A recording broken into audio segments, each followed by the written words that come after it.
richesse de ces 38 milliardaires français a augmenté de 290 à 490 milliards d'euros, plus 70%. Et notamment Bernard Arnault, c'est le top, la première fortune de France, 5e fortune du monde, qui détient LVMH, c'est pour ça qu'on est au siège d'LVMH, et qui détient aussi la Samaritaine. Bernard Arnault, pendant la crise, c'est plus 62 milliards d'euros. Alors ça veut dire quoi, 62 milliards d'euros? On ne se rend pas compte. C'est par exemple l'ensemble des dépenses pour les personnels soignants des hôpitaux publics pendant un an.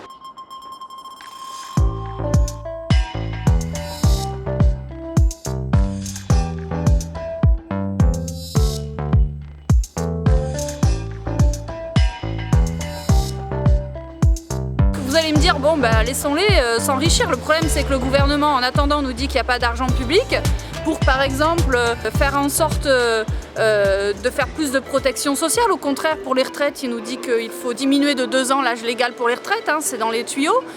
Il est en train d'appliquer une loi d'assurance chômage qui restreint énormément les droits des chômeurs, tout ça au nom des finances publiques. Je rappelle aussi que ces grandes multinationales du CAC 40, en fait, elles ont bénéficié pendant la crise d'aides inconditionnelles, notamment au chômage partiel. Donc pour finir, ils profitent de quoi? De ces aides inconditionnelles, mais aussi des cadeaux fiscaux qui ont été faits dès le début du quinquennat par Emmanuel Macron.